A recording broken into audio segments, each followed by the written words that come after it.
Hello and welcome. Welcome again to lesson 3 of the GCSE computer science screencast that we're following. We are now up to lesson 3, which is data types. In the previous lesson, we looked at flow diagrams, pseudocode, and the input-output model. So we're just going to build on that by considering data types.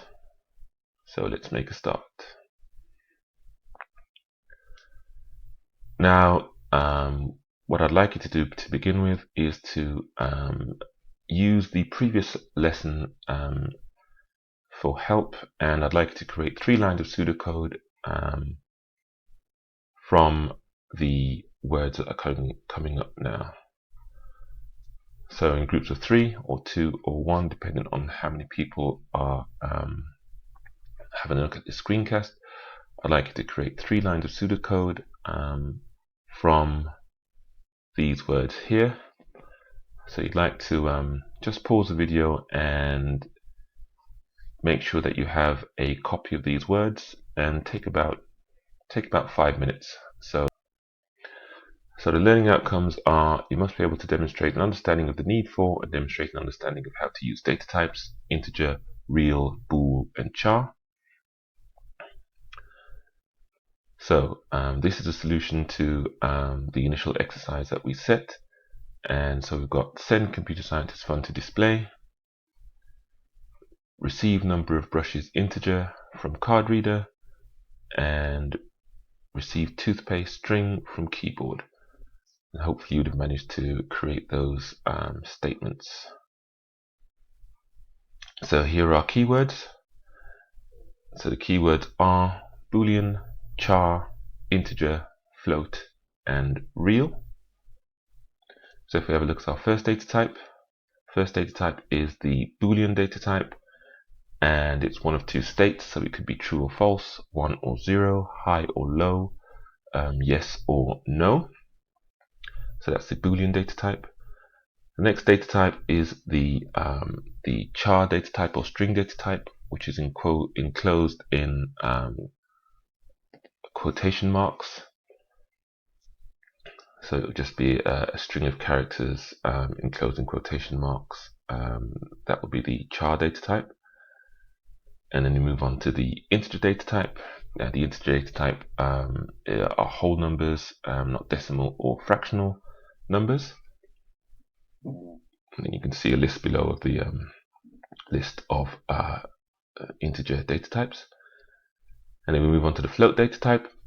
Now, float data type does contain a decimal point. We're moving on to real numbers. So real numbers are any numbers you can think of, including rational numbers, for example, minus 4.8, irrational numbers, for example, the square root of 7, and negative numbers, for example, minus 15. And if we just look at this diagram here, we've got our rational numbers, we have our negative integers, and we have our positive integers, and over here we have a list of irrational numbers. Another little exercise for you. So if you can have a look at this,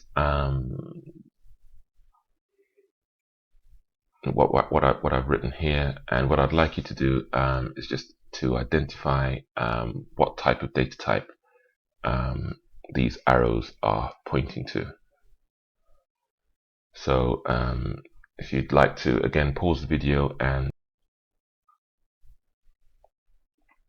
right, so here's the solution, and we can see that here the first data type is a boolean. So if the age is over 21, we send "you are old enough to drink alcohol" to the display. So it's a yes/no answer. So it's the person is either over 21 or they're not over 21. If you look at this one here, that's a char data type because it's a name. We've got age, that's going to be an integer. So the person could be 15, 24. Those are going to be whole numbers. And right at the end, we have another char data type. "You are old enough to drink alcohol" is enclosed in quotation marks.